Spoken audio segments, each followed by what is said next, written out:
Hey there everybody, my name is Porter Custa. I'm from Hartselle High School, and today I will be showing you how I get ready to take my patient who's on chemotherapy his lunch tray. I will be utilizing neutropenic precautions as he is immunocompromised. So, let's do PPE. As a healthcare worker, I'm going to need my gown, which is the fashion statement of the century, and will cover any exposed skin.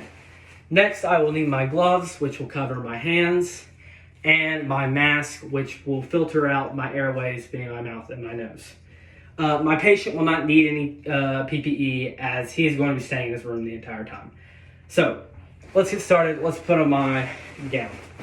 So when I'm putting this on, it'll be done in an anteroom, which will be sterile, and it'll be the room that leads into the patient's room.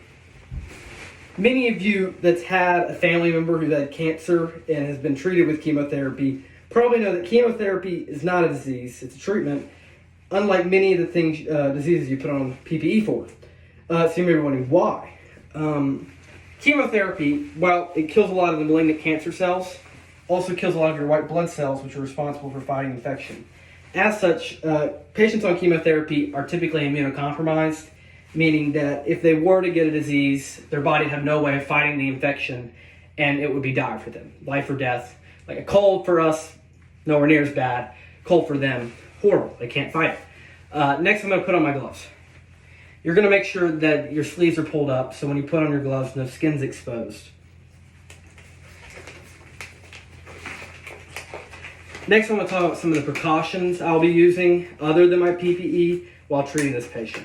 I'm going to be making sure they're in a sterile, positive pressure room, which means there's no new air entering that could possibly have bacteria or pathogens while keeping their air filtered. They will also not have any potted plants or vegetation in the room, and they will not be consuming any fresh fruit, anything like that, anything one of their family members might bring in. And even the family members would have to have full PPE because they could expose them to outside infections. Next, I'm going to be putting on my mask. And that is the full outfit for caring for a patient who is on chemotherapy. So you may be wondering, where do you take all this off? Well, it's going to be again in the anteroom, as you don't want to expose the patient to any outside infections while you're taking it off, because your body brittle with infections, and you want to make sure their room stays sterile. That means no infections, no bacteria at all, because it is deadly for them. I hope you enjoyed my PPE video on how I get ready for a patient with chemotherapy. If you ask me, I'm looking pretty great. Can't wait to do this. Hope you enjoyed.